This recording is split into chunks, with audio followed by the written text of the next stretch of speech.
headline to me coming out of the coordinated press conferences is in the form of something that Joe Whitt said that I thought was very telling. I thought that was very interesting. And it started in his opening remarks as he took to the podium today. And I hate to keep coming up here and talking about communication because we've been good the last couple weeks, but 4 plays cost us the game. And I'm not even worried about the third down penalties that extended drives. They didn't need any help, but that's football. Okay, sometimes you're going to get football plays and you're going to get a penalty here and there. They're going to get their plays in the run game, but we can't give them anything. And if we don't give up those 4 individual plays, we win that game. And so that's that. And I'll take responsibility for that because they shouldn't make those mistakes. Defenses that we know, and we didn't get it executed. So we're, like I said, we're working to make sure we minimize those mistakes moving forward. But we can't keep coming up here. I can't keep coming up here saying the same thing. Got to get it corrected. We have a good football team, and we have to do what we need to do. From an injury standpoint, we lost a lot of guys, and so, but like I like to say, injury is just like blocking, tackling, running. All right, it's part of NFL football. So we got to give these other guys opportunities. Sometimes you get your opportunity, you become a star. So I'm excited to see the guys that are going to come in and play.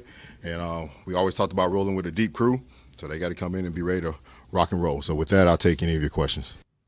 So that's how Joey Jr. opened today. 4 plays that cost the game. I don't think he's ever specifically in this press conference laid out the exact 4 plays, but it's a lot of the miscommunication stuff that happened. There's 2 coverage busts where that involved Frankie Louvu and another defensive back, and a defensive back. I believe one is Percy Butler. I believe one was BSJ, but it might have been. Actually, I think it was one of the other corners. But it was Noah. Both follow the same guy and leave someone else open. So I'm guessing those are 2.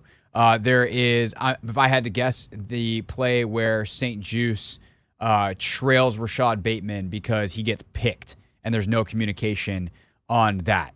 There's a technique thing where Benjamin could probably stay a little more square, but also like you can't let your guy get picked like that if you're guarding Mark Andrews. Like you've got to, if you're I think it was Jeremy Chin, Bobby Wagner, someone, whoever had Mark Andrews, the guy who ultimately set the pick, like you've got to either communicate, you've got to help your guy out and switch that. Like you got to have a better plan. And I think it's interesting because Joe is now feeling in a way that you probably don't feel quite as intensely as a position coach, what it's like to be a coordinator in the NFL, which is you can have a bunch of really good weeks in a row. You face a team that's awesome. They hand it to you a little bit. And you're like, I thought we had all this stuff figured out. And I think that the thing that you have to realize as a coach is you have to both accept that you're not going to be, that there is no such thing as figuring it out. I think that's the biggest misconception about sports is no one, even LeBron is an NBA player, even Brady as a football player, as a quarterback. Those guys never, quote unquote, figured it out. It looks like they did. They get as close as anybody ever does. But part of that is they consistently work. They figure out how to keep solving the problems. Because sports are physically and mentally just an endless string of problems to solve.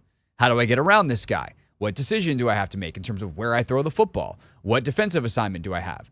Do I make the right decisions, and then do I physically execute upon them? Time and time and time and time again. And so as a coach, there's no such thing as figuring it out because every week you play an offense that's a little bit different, that presents different challenges. And you have to try to, and there is no, by the way, solution that's bulletproof. There is no game plan that you go in with that another team can't make an adjustment and figure something out. Or, hey, the game plan was perfect until the guy missed the tackle. Well, that wasn't part of the plan. Now, hey, we had it covered, but that guy's running scotch-free. You get penalties that happen. You have injuries that make that harder to execute. You did something because you knew you had a guy that could handle it. He gets hurt on the second snap of the game, and now we got to figure out a new way to solve that problem because his backup can't do the thing that we were asking the first guy to do.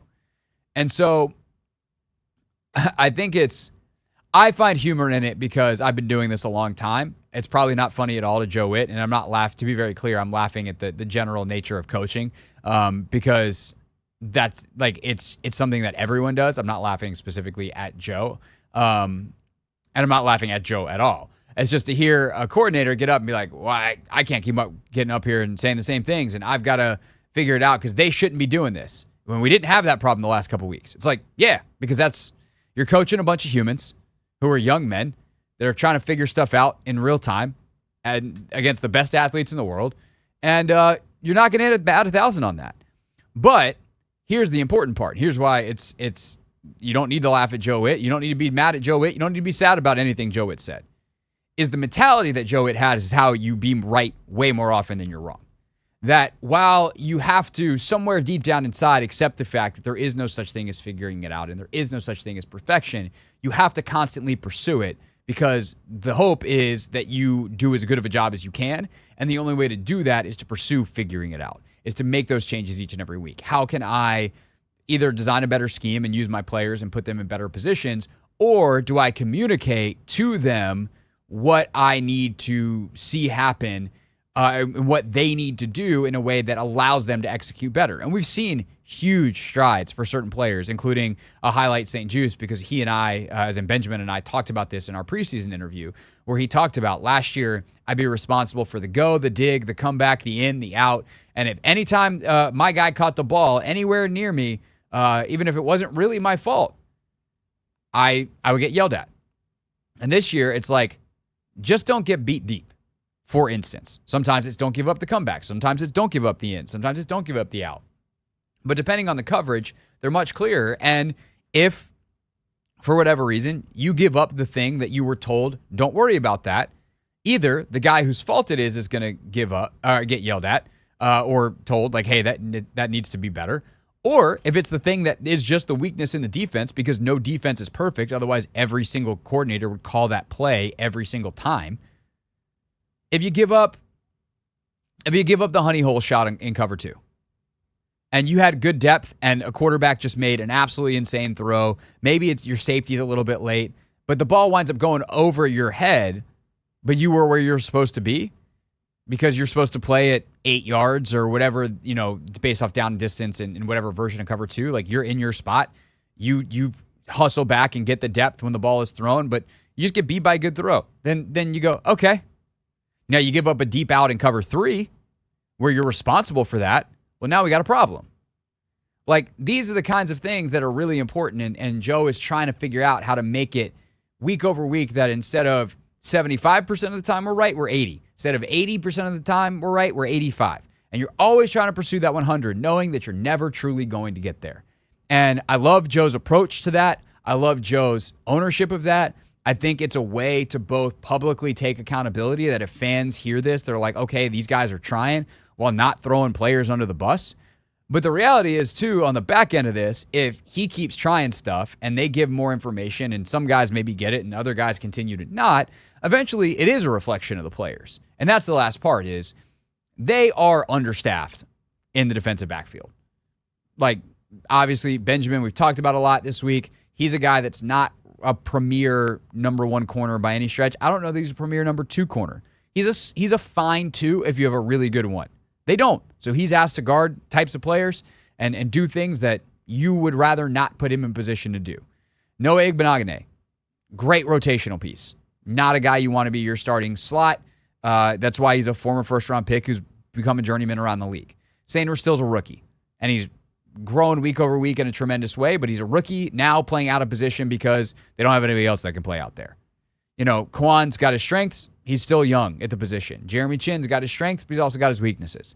And so they're trying to find solutions week over week. And against a team like Baltimore, there just aren't a lot of good ones, even if your defense is awesome.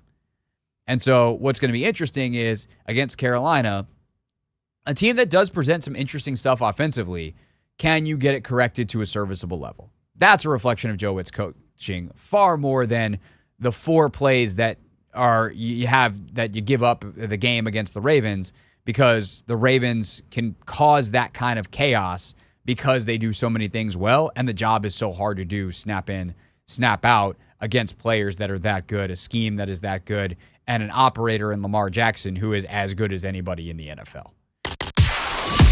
This is the Hoffman Show on the Team 980 and the Odyssey app.